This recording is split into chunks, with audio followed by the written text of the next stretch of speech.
বন্ধুরা আমাদের পুচকিটা কেমন খেলছে দেখো।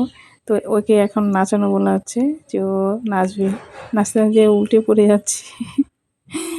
কত সুন্দর ভাবে ও নাচছে।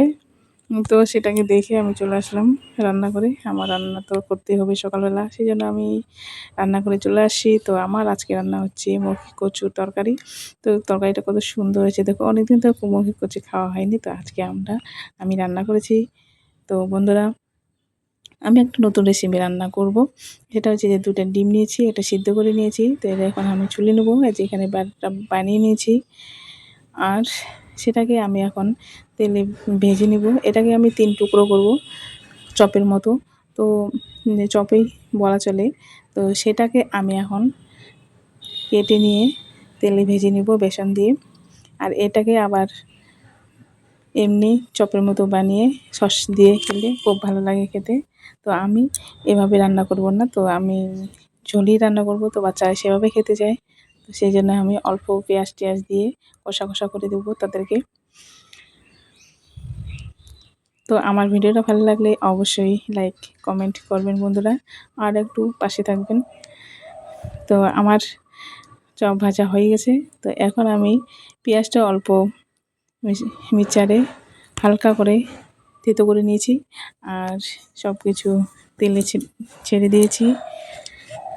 লঙ্কা, জিরা, আদা, রসুন বাটা একসাথে দিয়ে দিয়েছি।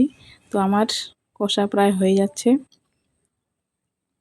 আর তোমাদের সাথে সাথে আমাদের কথা বলতে বলতে আমার রান্নাটাও হয়ে যাচ্ছে প্রায় বন্ধুরা। তো এভাবে আপনারা রান্না করে খাবেন।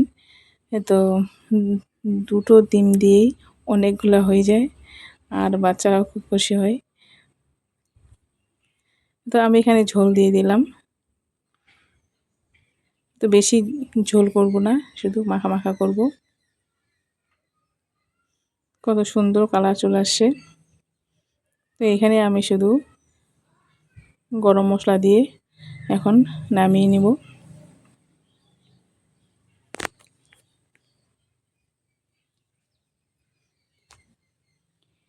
রান্নাটা প্রায় আমার শেষের দিকে। তো আমার রান্না হয়ে গেল। তো এই যে দেখো, বেশি ঝোল করি নাই, দেখো কত সুন্দর সেন্ট বেরিয়েছে। তো আজকের মতো আমার ভিডিও এইটুকুই। তো পরবর্তী ভিডিও নিয়ে আবার আসবো, নতুন ভিডিও নিয়ে। তো আমি এখন এখানে